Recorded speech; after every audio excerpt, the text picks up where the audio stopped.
Oh, welcome back to the SWAU channel with myself, Brian, your host. And this week for Collector's Spotlight, we've got a special guest. It's James Azrael. James, welcome to the show, sir. Yes. Hey, thanks for having me, Brian. And I'm really excited because I'm a collector of movie props. I absolutely love them. I've sort of convinced my wife by now that they hold their value. And depending on which ones you get, they do go up in price. So before we start talking about HSPPA, for anyone out there that, may not be familiar with those letters, let's find out a bit about you. So what sparked your interest in collecting screen news movie props, and how did you start your collection?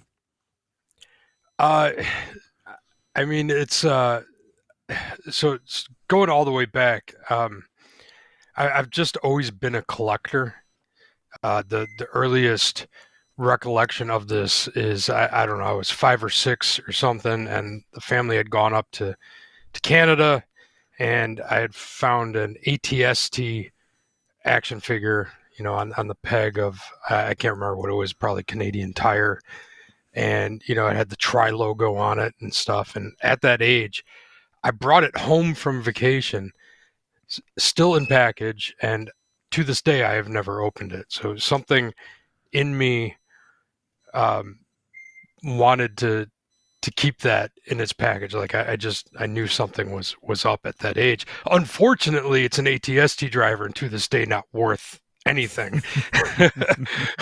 But yeah, so I also collected World War II relics at that age. I had the relatives and neighbors and stuff that served, so I would listen to their stories, and they would give me little pieces that they had brought home. Like neighbor behind my parents' house, he served in the Philippines, and he gave me some money and little trinkets that he had brought home with him.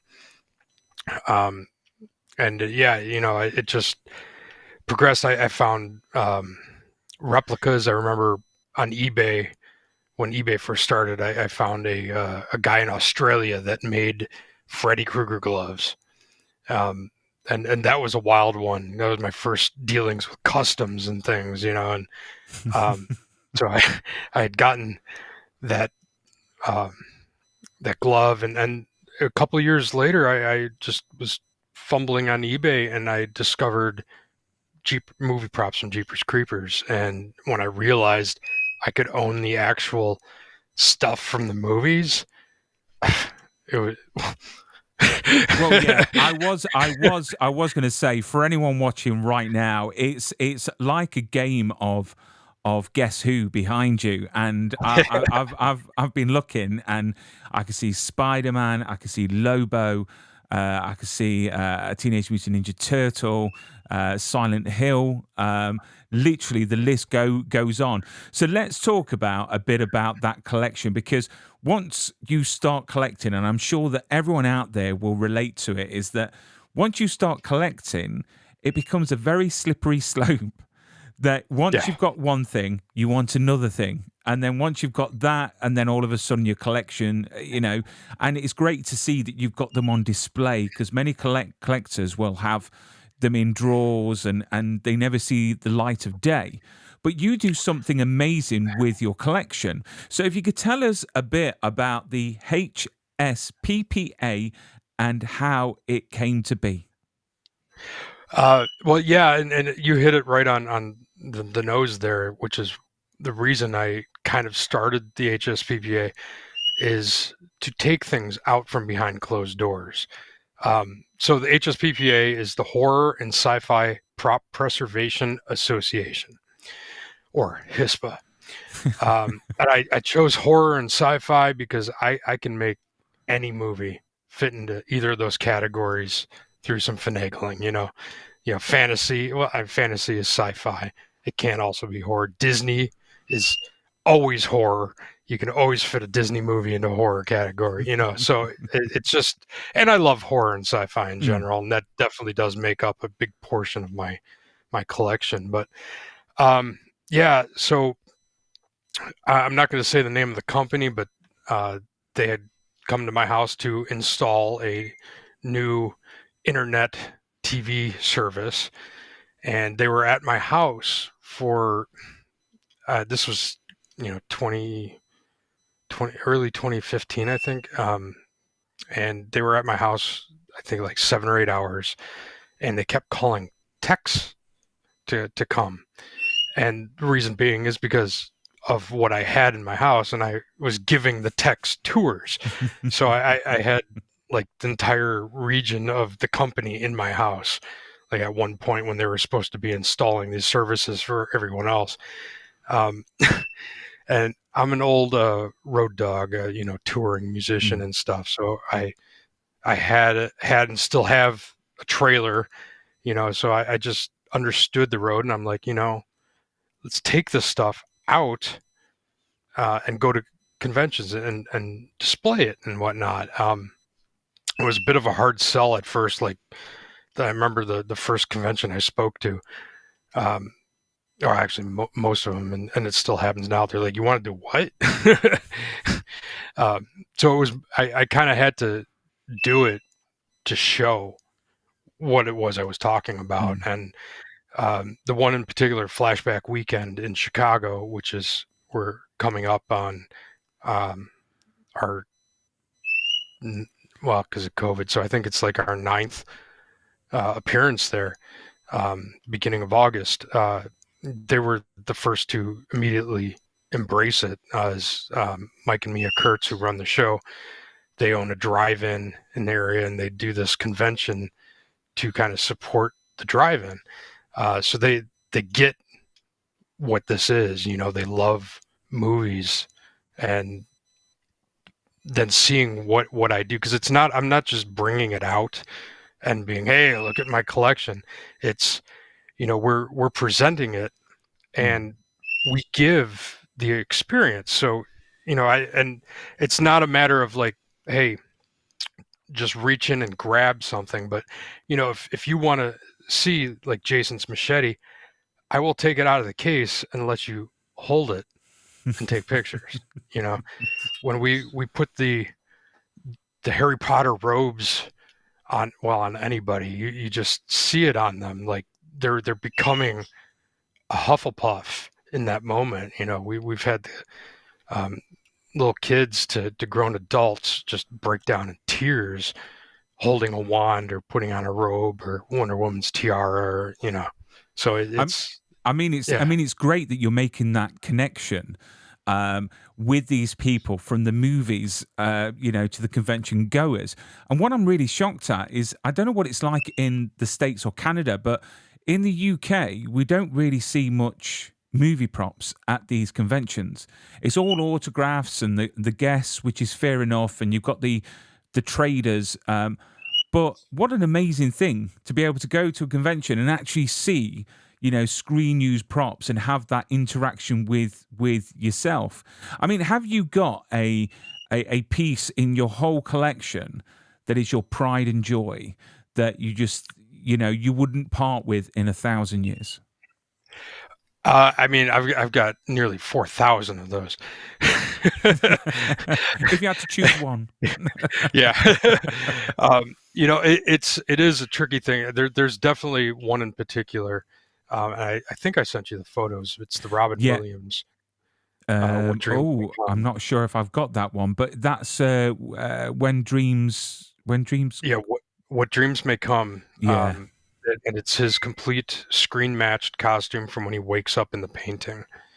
Um, and then What an Tom Spina absolute did a awesome display film. for me Yeah. with his face. He's a, if you don't mind No, we're getting walking the proper a minute here. VIP treatment now. Yeah, Let me get a different camera view there. so Oh, you can see him back there.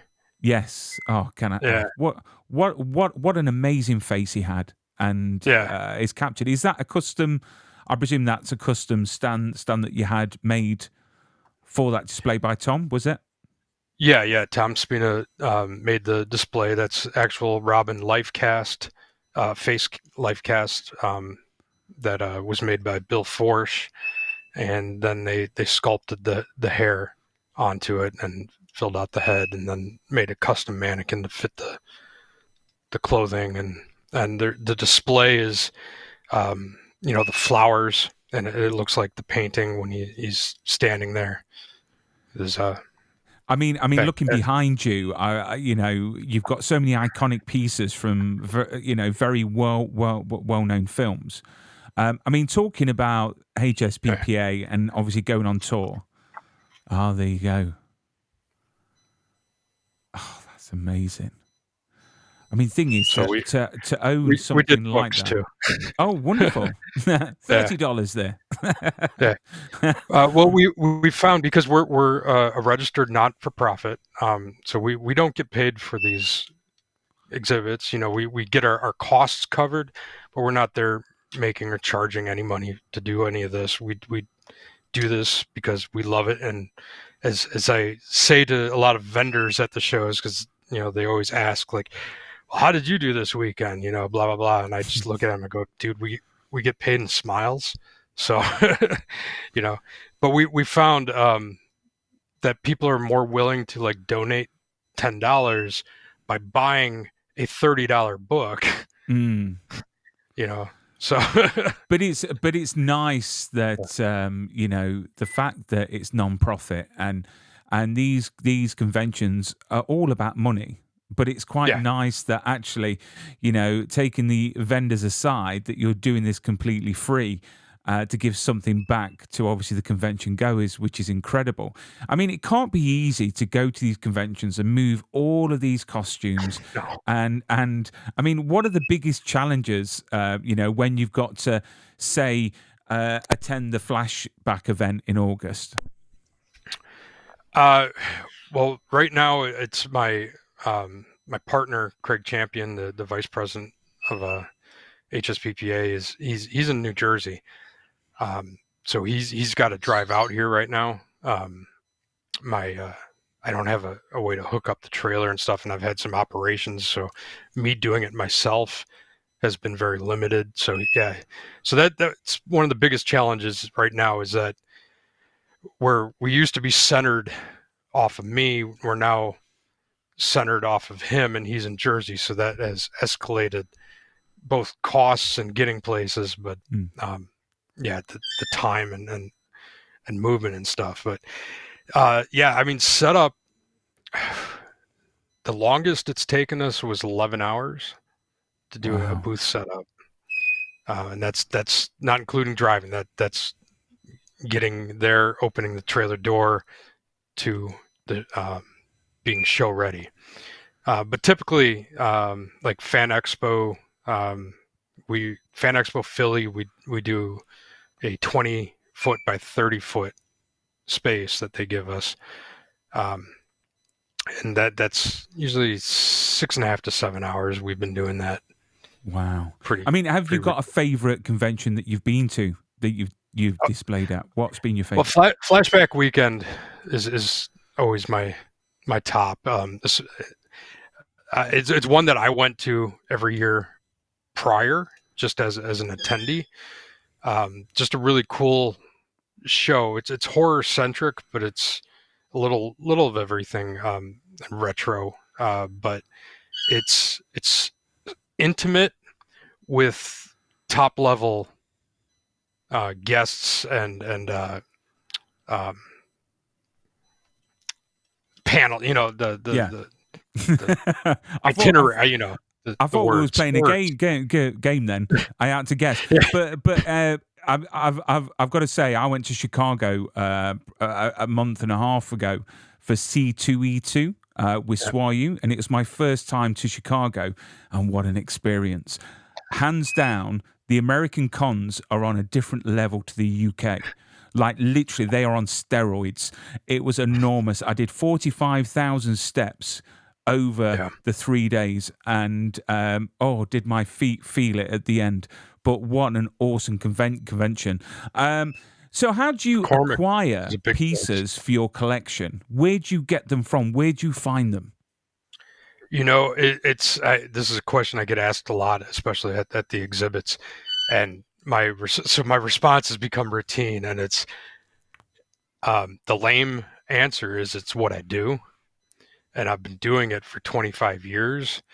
So, I mean, every avenue you can possibly think of is how I do it. But because of doing it for 25 years, I have contacts. I really try not to do auctions. Um, I'm not in the business of funding businesses and fighting over the stuff. But obviously, I do auctions, but I try not to. So. Yeah, I mean, I suppose it's got to be tricky because you're a non-profit. So why would you want to be spending out hundreds and thousands and tens of thousands of pounds to get pieces to put into the collection to display when you're not actually making money from it? It is a different avenue. Is the HSPPA does not own any assets. These are my own personal collection, as well as the other members, because HSPPA is a collective. At our top pre-COVID, we had about 30 members, and that's the way I worked at is to go to other cities and stuff. I didn't want to just bring my stuff, so I gotten to know other collectors, invite them to come to the shows and bring their stuff. So that was what that's how I get it out from behind closed doors. Yeah, I mean, that was what I was going to ask. So if there's any potential collectors out there, would you suggest them to contact you if they've got collections that maybe they can join and have on display? Because I've got to say, for a collector, it must have some sort of satisfaction to have your pieces out on display, and for people to just be looking at them in awe, thinking, wow, and knowing that they're mine. Not yours. Yeah, I mean, there is that. We pull away from the ownership of them at shows. We and you can hear me talking in that way now. I use the word "we" a lot, so I try to, because even though I own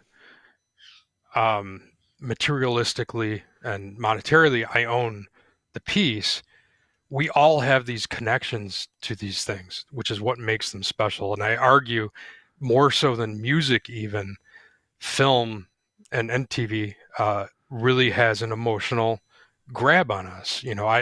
I can look back and see every major decision I have made in my life goes back to me seeing Star Wars. And that was the catalyst for why I did certain things, and why my life moved in certain directions. Robin Williams, What Dreams May Come. I mean, that outfit has such a personal meaning and attachment. And some of the photos I sent you, I sent not because they're spectacular or, valuable or whatever. It's because of what they mean to me. And that's what we push, is that attachment. So if I sit here and go, well, this is my Jason. Well, no, it's first of all, it's Jason's machete, not mine. But if this is your thing, your movie, like, you don't want to deal with that ego, that narcissist, that bragging, that this is mine. No. Yeah. Here, it's ours. Yeah. I mean, for me, Superman was the film that got me started, and I'm glad to say that I finally, for the past 16 years, I've owned an original crystal from the original movie, nice. As well as production use scripts and stuff like that. I've also got Kiefer Sutherland's jeans and shirt from 24, because I'm a massive 24 fan, as well as other pieces, but they're not on show, which breaks my heart, because one, I've got kids and I'm scared of them grabbing something, and I've got cats as well. So we will talk about preservation and how to look after your pieces, but let's do a bit of show and tell, because you did send me some incredible photos. Some are instantly recognizable, but some I wasn't sure of. So you're the man to tell us about it. So let's go on to the show and tell. So the first thing we've got here is a dinosaur, and I don't recognize this movie that it's Okay. from. If you could tell us a bit about what we're looking at. Yeah. So the Baby Secret of the Lost Legend.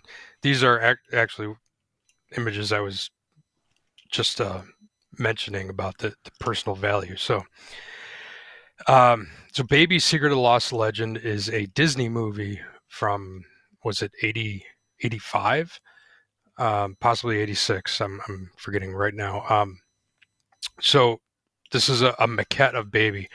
Um, my friend stumbled upon a guy that worked on this, and he had all these baby pieces, all but the animatronic head. He had in his garage since making the movie. Um, so Baby is it's William Catt and Sean Young, married couple. They go to Africa. She's a report, and he's a is a paleontologist. The Hmm? the dinosaur Yeah, scientist. I think that's what you got. I'm sure someone will correct us Yeah. on the video. And I might have those two roles reversed, but I think that's what they were. And they discover a family of brontosauruses living in Africa, and poachers kill the father and kidnap the mother, and they stumble upon Baby, and they're trying to protect Baby. And it's, you know, it's the first movie I remember when we got a VCR and my parents renting, and it was one that we rented routinely. And I don't know, when my buddy told me he had these and showed them to me, I feel like I almost myself like welled up, because it's like, oh my God, it's Baby, you know? Um, so not to jump ahead, but with the preservation, I'm very much about keeping items as much as they Oh, are. I is that don't like restoration yeah? Is that per a se. different photo? Yeah, I think It's a different that's piece. Yeah, different different piece. piece. Sorry, Yeah, I just saw dinosaur, and I just thought, is that the it's the same movie, same one? So same movie, but different piece. Um, so when I got this baby was in pretty bad condition. Like, there was a piece of its face missing, and so the reason I'm saying all this is the first time I did any sort of real restoration. I had Tom fix it, because I couldn't look at at a at Baby missing a chunk out of its face, that type of a thing. But he kept the patina, and it's really scary how much he matched the patina Mm. on the parts that he fixed. Like, you would absolutely not know. And in volume 3 of the HSPPA books, it's all laid out, the before and afters, and Tom actually wrote a piece on what they did and how they did it. But yeah, so uh, there's another piece I sent you of just a head, Oh, not that one. just ahead. I think it's this one Yeah. here. Yes. So you see, Yeah. it looks like a deflated football Mm. at the top. That's what I sent to Tom, and he started inflating and stuff, and started seeing the nostrils and whatnot. And he's like, messaged me. He goes, James, I don't think this is Baby. Um, and started wondering and like trying to figure out exactly what this is. I don't know if you plugged them in, but I sent you a behind the scenes shot of Let me have a look. No, that's that's the two together. Yeah, there you go. Yeah. yeah. So I was doing all kinds of searches for anything possible. And back in the day, uh, ABC on Sunday nights used to do this like behind the scenes Disney thing, and they would go around to the back lot, the studios, and whatnot. Fun fact: in part 1 of this episode is a young Tim Burton in the animation department. Oh wow. Um, but yeah, so part 2, they're talking about this new dinosaur movie that they're doing, and this pops up on screen, and I go, "Holy hell, there it is!" So this was a initial design for the baby animatronics. You can see the nostrils on the top and everything. So what happened was Disney decided that they were too real, even though they hired scientists to make things very realistic. They're like, no, nostrils go down here, and eyes are big. So, so they ended up with the animatronic that looks more Disney versus realistic.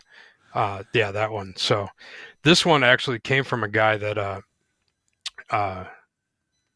he found the head on a trash pile in the back lots, and he grabbed it. He ended up using it in his own little film that he made, and so all the foam latex and stuff had deteriorated and whatnot. And again, it was like kind of depressing to look at a skeletized baby. But I didn't want to do a full restoration, so when I presented it to Tom to fix and stuff, we came up with the idea of reconstructing half, which is a great idea. So you could see what it used to look like and what's underneath, and that half comes off too very easily. So but Tom is a magician. I mean, the stuff his studio does and the before and after is just incredible.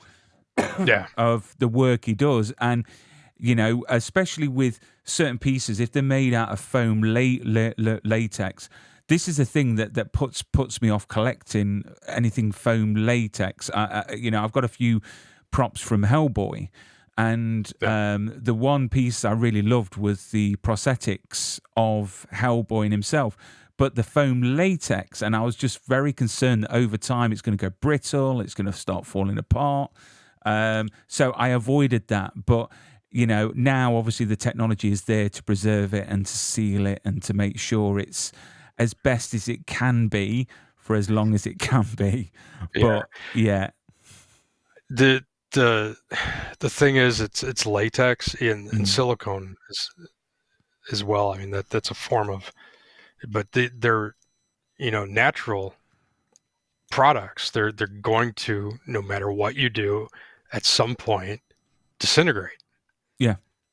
Outside of encasing it and fully encasing it in resin or something, it's going to disintegrate. So it's a matter of how long can you make it last, and it's just so many variables, because it comes down to what did they make it out? Was the FX guy in a rush? Did he eyeball the 2-part mixture? Is an exact what was the quality of the chemicals? Too many unknowns, because I have pieces. I've got an acorn. An acorn from, what is it, 1960s. I got a Lost World or Land of the, Land of the Giants, is it? No. It was one with the dinosaurs. I'm just blanking right now. The old like Harryhausen type of stop motion. So that's a giant acorn, and that has no rot. It's but the thing is, though, you get pieces like, I mean, I've been very up close and personal with quite a few of Keaton's Batman costumes. Yeah. And there's some that are actually in all right condition. And I've seen some that literally made me cry as a fan of the 89 Batman to see it in such poor shape. So I suppose, it's the way it's treated, and over the time, you don't know what chemicals it's been in contact with that could break it down faster, and if people have cleaned it. I mean, you hear nightmares of people cleaning it with God knows what, and then that's going to cause it to fall apart. But and more so, it's oils and it was Keaton wearing it that destroyed it. And that's the thing with like with those bat suits. Anything that's in a good condition, you be want to more see, keen to let it you want, fall under a wasn't used, you which want to is see a bit fine. of There's wear and nothing tear. wrong with that. But yeah, Yeah, you you know, want this to see a bit of sweat and blood, and or makeup marks or something like that, and then you obviously, yeah. talking about that actually. I mean, how do you authenticate all the things that you collect? I mean, is it because of the networking and the people that you know? Because collecting things is massively, it's trust.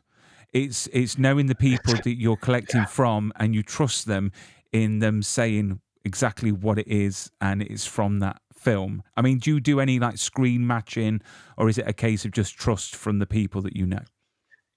Uh, it depends. I mean, Screen Match is the, you know, Mm. top tier diamond level of authentication, but it's also the hardest Mm. authentication, especially with older movies, when you're not dealing with 4K restorations or, um, but it's so hard to screen match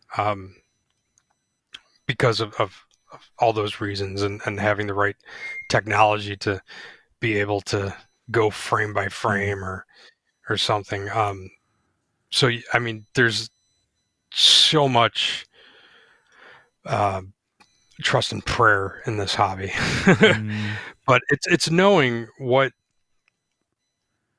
the stuff is comes from the handling of it. You get to know what paint should look like. Like how if something was painted last year, or 10, 20, 30 years ago, what latex smells like, Mm. new and old.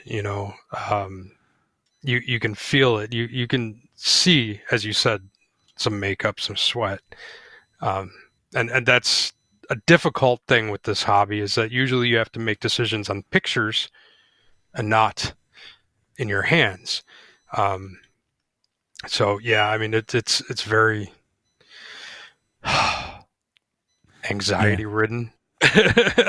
So much, because with film as well, we all know that when they film things, the color saturations and the way it looks on screen may not look in person. Yep, So like for yep, example, the Kiefer Sutherland shirt I've got looks a different color on the actual, not far off, but it looks slightly different. But that's because of the way 24 was shot, and the color saturations and all that lot, and the yep. hues and everything like that. But yeah, I mean, as long as the people that we get these things from, we can trust. And it's a bit like autographs and SWAU. You know that they're there when they've signed these autographs. I've been where the magic happens with SWAU and seen them, how they deal with the guests and getting everything signed, which is spectacular to watch. It's like it's like Santa's toy shop. It's so well oiled, it's unbelievable. Yeah. So I think with props as well, it's a case of knowing who you know, and that reliable source. But I've got to ask you It about is another. and it isn't. It is and it Right. isn't. And it's becoming more prevalent now, especially with the numbers that are being obtained by things. And there's things that are coming out so they're legitimately, you know, from the movie mold, but they're coming out the back door. They were never on set. They were made after the Mm, movie was done, but they're being pushed into the market as yeah. actual, as hero, as things. A lot of these things get sold behind the scenes as private pieces. Yeah. You can never show them to anybody, type of things. So there's a lot of that. Everybody's getting their hands in it. There's been cases of uh, films, and then this goes back even into the early 2000s stuff, where they will make extras of items and they'll have Mm, them on set for one day just so that they have stuff to sell to some collectors and things later. Now it's to put in auctions and stuff later. But at least those were on set for a day or something, versus churning things out the back door. And it's just going to become even worse with the 3D printed items. And yeah. um, I mean, there's a But whole issue with the, lightsabers. I mean, the studios are getting a lot more savvy now, because I can remember there was a company called Rainmakers in LA that would sell the assets of film companies like 20th Century Fox and companies like that. And they knew that they could get money back to the studio, and they had a Spider-Man costume. I think it was a Tobey Maguire Spider-Man, and they cut it up. Rainmakers cut it up, and you could buy a foot, or you could buy the chest piece, or you could buy a glove. And that absolutely broke my heart when I saw that. I mean, don't get me wrong. I mean, it just means it's more attainable, but I don't know. It's why cut it? I mean, when you see like swatches of the cape that Christopher Reeve wore, and they've cut it into little squares. I've resisted in buying it because I don't believe in it. I like to see the whole piece, which I have. I've had his cape over my arms, and just to see it in its full glory, I just think it's magical. But these companies are, Rainmakers. I don't think they're around anymore. Funnily enough, but I think Pops has done it. I know they've done it in the sports world. They've cut up jerseys. So swatches are a plague on many of these hobbies. I know, it's shocking. It's shocking to see, isn't it? But I wanted to talk about a piece that you've got, and I don't know what it is. I'm very interested. It's this piece here. Okay, it's very interesting. So, I also collect Lobo, DC Comics anti-hero. You can see from the movie Krypton, or the TV show Krypton. He's behind me. So I'm the Guinness World Record holder for Lobo Memorabilia, and this is a page from Omega Men. Is it number 37? I think. Did I write it on there? Yes, 37. Yeah. So this is a Omega Men number 3 in 1983 was Lobo's first appearance. And in issue 37 was his final appearance in the Omega Men, and it was first full story. I have almost all the pages of that first full story, all done by Keith Giffen, inks, colors, everything. And this is second to the last page of that story, and it's just so telling of what became of Lobo. Because it's just a blood splatter. He just killed somebody. It's an entire page, and it's just shock, just blood splatter. And I just that's one of my favorite pieces of and Lobo. Talking about Krypton, Krypton ended far too soon, in my opinion. I thought it was an amazing show, and I've got here an image of the costume that you've got, which Emmett I've actually met in person. Such a nice guy, completely different to what we see on screen. But he plays an awesome Lobo on screen. He did. He really did. He did. I was unsure. I try to go into all of these things with an open mind. I was unsure. Just his size is not, that of Lobo. If you're unfamiliar with Lobo, he's more like 6'4", 6'6", and just giant. And I think Emmett is what 5'9". Yeah, to be honest, you find that when you meet these people in person, it's not like what you see on screen. I met Tyler, who plays Superman in Superman and Lois, and literally he was tiny when I met him in person, and I was like, oh. So I'm yet to meet someone that really has wowed me in this size, but yeah, an awesome piece. Jason Momoa. Yeah, that's true. Yeah. Yeah, that's true.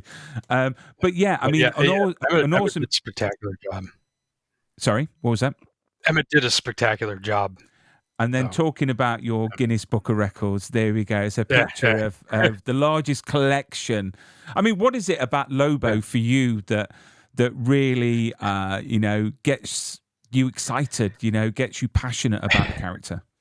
So it was the perfect perfect storm. When I discovered him, I was 11 or 12, like right in that age range, and I walk into the little newsstand. I had ridden my bike there with my sister's boyfriend at the time, and there was this book on the shelf, and there's this dude with this giant hair, and he was wearing a leather jacket, said "Bite Me, Fanboy" on the back, and smoking a cigar, and it said "Strongly suggested for mature readers only." And I couldn't resist pulling out all the change I had and buying that, and it was just, yeah, I mean, he just spoke to that immaturity. Lobo drinks, smokes, screws. He's a bounty hunter. He killed everybody on his planet so he'd be the only one. But yet he's also sometimes a member of Justice League. Mm. He's the only DC character that's been allowed to beat the living crap out of Superman without consequence routinely, even in the animated series. And this is why I love DC. I mean, don't get me wrong, I love Marvel as well, but DC for me, you see, as a kid in England, we didn't have many comic book shops. So for me, it was 2000 AD and Judge Dredd and stuff like that. Yeah. So only recently I bought my proper first comic book, believe it or not, and that was at C2E2. I met Jorge Jimenez, I think his name is, and then I met Chip Zdarsky. So I got them to sign a few pieces, but that's my first, introduction into comics. And then all of a sudden, I've bought a CGC Teen Titans, comic, which is the first introduction of Deathstroke. Which I'm down that slippery slope now, James. That is it. Before you know it, I'm going to have comic books coming out my ears, and hopefully I won't get divorced. But I mean, does this collection still grow? I mean, is there anyone close to you on hitting this world record? I have probably surpassed that record.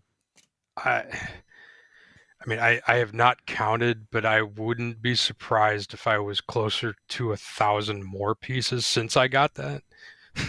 I mean, what would you value your collection at? In all your costumes and props and your collection of Lobo. I mean, if you had to put a figure, because this is a thing that always comes up in the way of insuring your collection, because it's very hard to replace. But if you could put a figure, like a rough figure, I mean, I don't want you to say the exact, but roughly, value-wise, what would you value your complete collection at? Part of it depends on the day. As you know, movie props fluctuate, as does anything, but movie props really fluctuate. I mean, I keep picking this up because it's right here, but it's 3 years ago, this plausibly was $150,000 piece. Today, I don't know, maybe 50. It's so the horror market. I mean, roughly, could you buy a house with your complete collection? Let's put it that way. Yeah. So, yeah. Easily. Yeah, easily. With the movie props, I know more because I do deal with insurance facets on that, and do have evaluations that come through from outside sources, because they won't take mine. So yeah, I mean that I do have numbers on, but there's issues, and people should know about that. I'm vocal about this aspect of insurance. I don't know how it is like in the UK and other places, but your typical insurance and homeowner insurance will not cover collectibles. I've been flat out told that machete by an underwriter that if something happened, they'd to be a dick. He said this. They'd give me a nickel because it's a That's ridiculous. at the time it was a 30-year-old rusty machete off the shelf of a hardware store. Yeah, so movie props are not seen as fine art. They are not seen as collectible, and therefore do not fall under categories. Comic books do. Sideshow statues do not. They devaluate. Mm. You will not get, so your Back to the Future car that you got from Sideshow.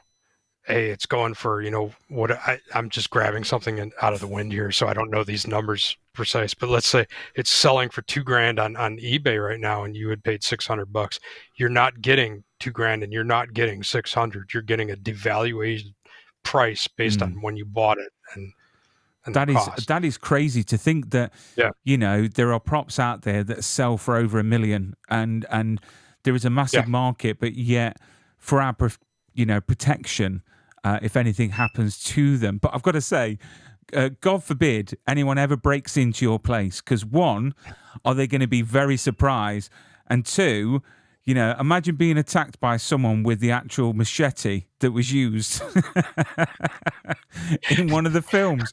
What a way to go.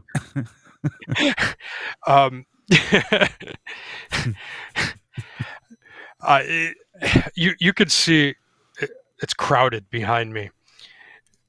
I don't want to turn this camera around because I store the museum here. This is central, so there's not a lot of room here. So if you did break into my house, you wouldn't know what to do or where to go or where what to grab, and it would take you so long to actually get something. Yeah. Like you'd have to organize and clean to play Tetris to get out of here. So it's but I run heavy security systems in the house. I've got cameras all over. I've got glass break detectors. I've got door detectors. Yeah. So which you've got to. I mean, I don't know what it's like there, but here we don't get many break-ins. But if they do, they will be met with certain props that I've got, which then I'm going to be happy about. I've got to mention as well some of the pieces on display that you've sent me. My word, I've actually had one of those tiaras in my hand, and they're so delicate and so well made. But you've got a really good story around this. So obviously you go around and you display these products, these costume pieces. Look at me. I think I'm still at work. And you make connections with people. But there's a really nice.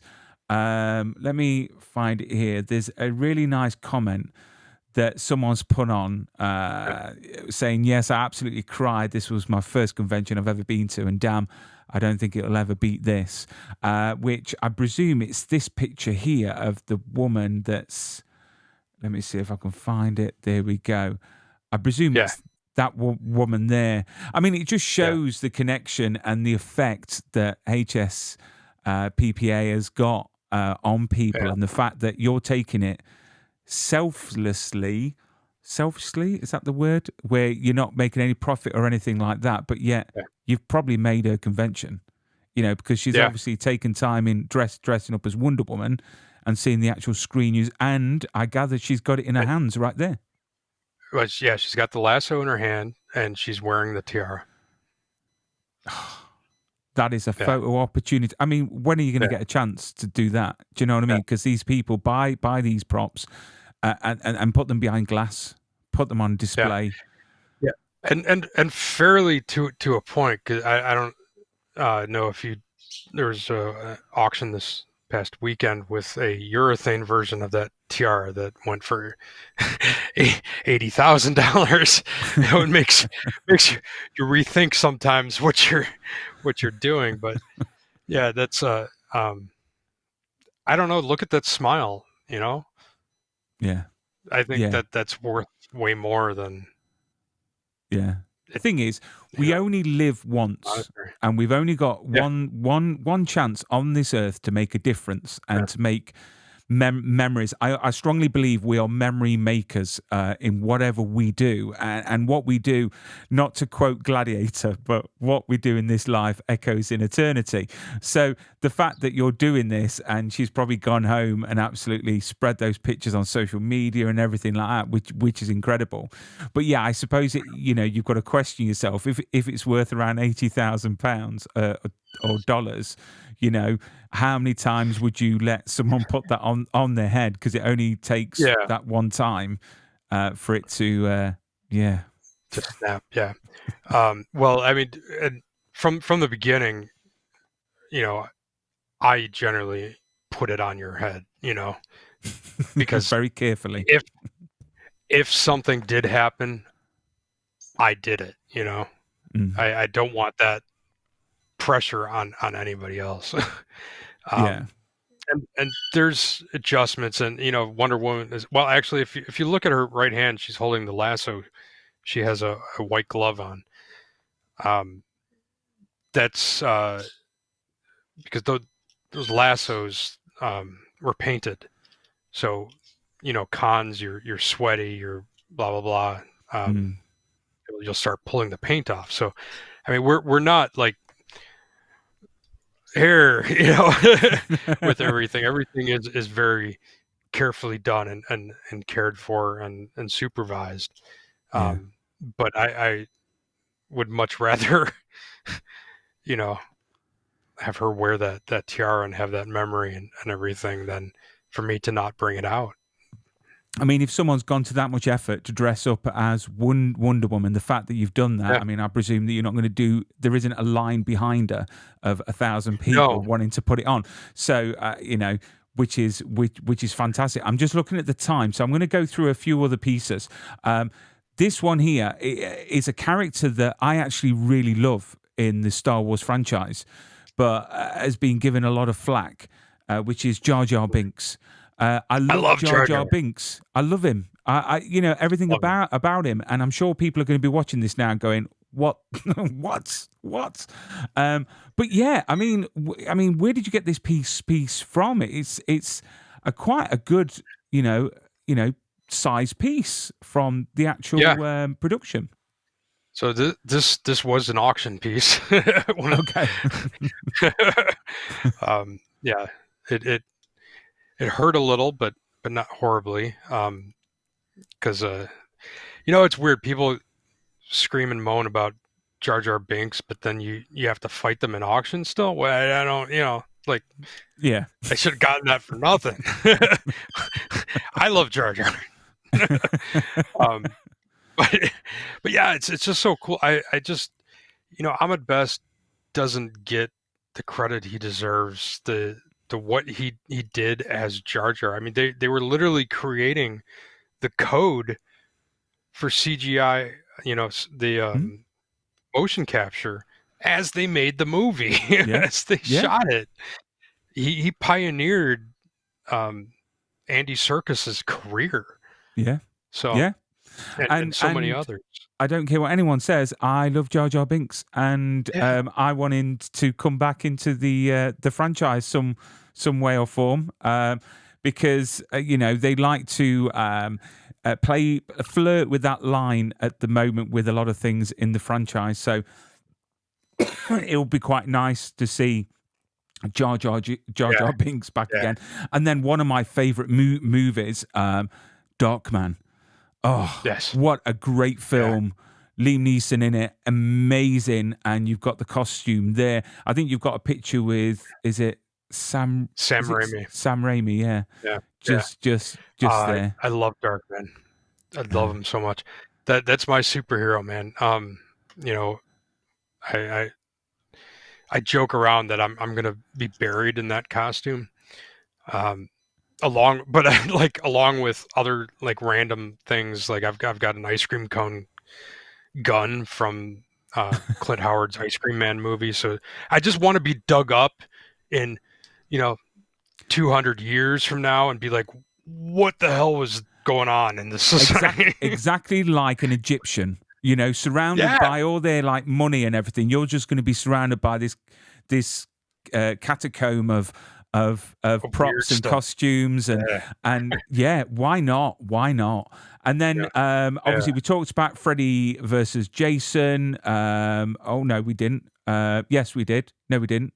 Is that the Well, one? we talked about, yeah. That's the Friday the So 13th one, I've been pulling up the Part 7 machete, but yeah, right? that's Okay.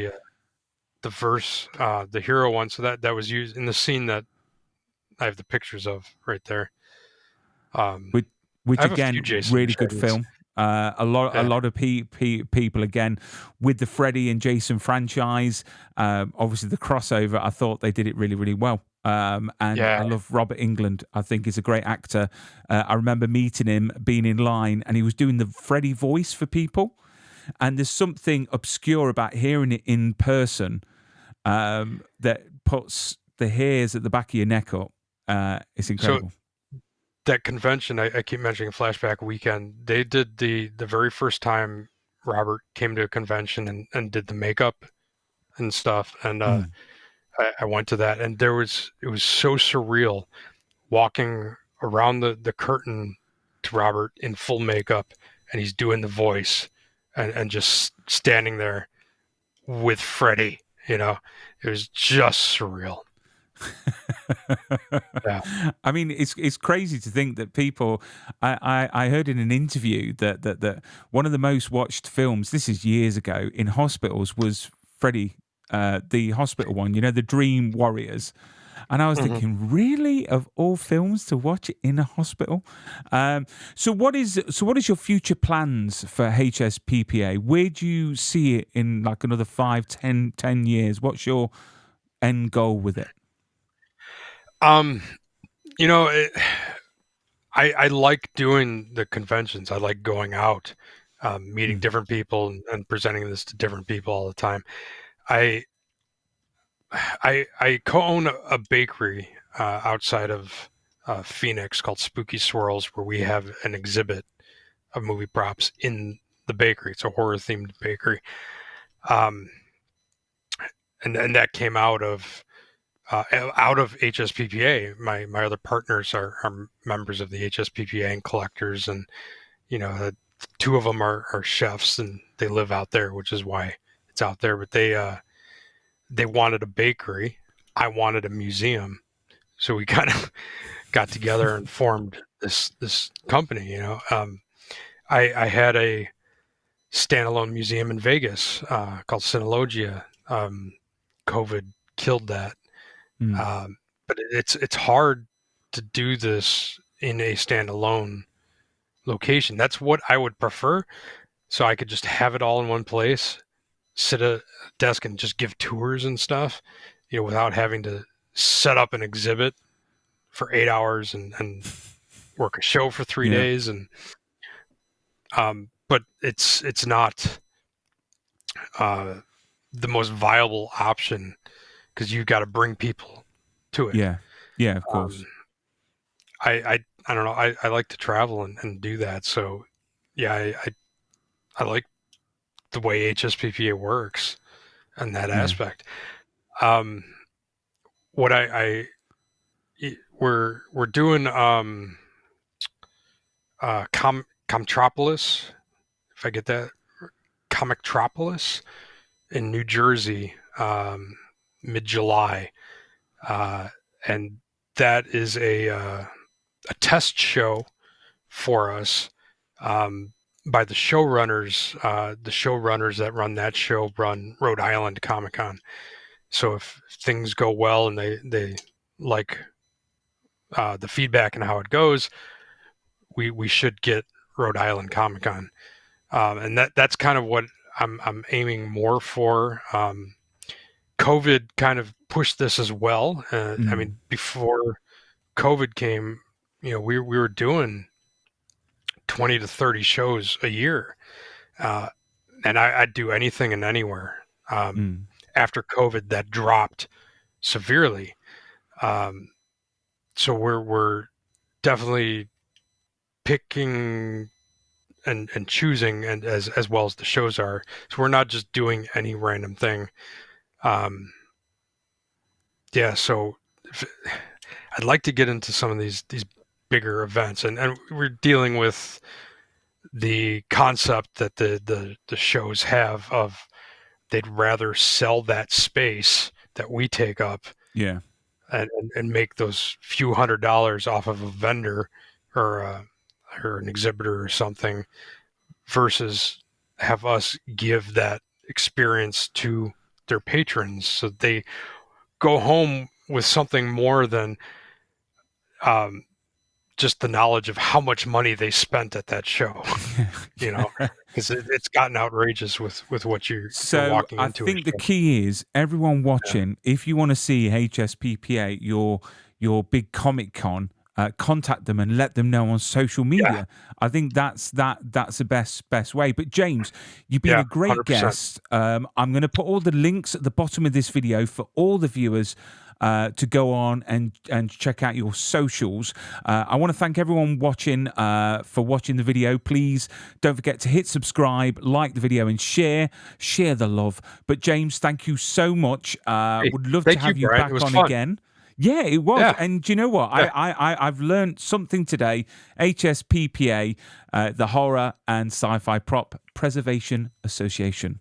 And remember, anyone watching that's got some props that might want to get involved with them, contact them as well with the link at the bottom of the video. But thank you so much. Hey, thank you, Brian.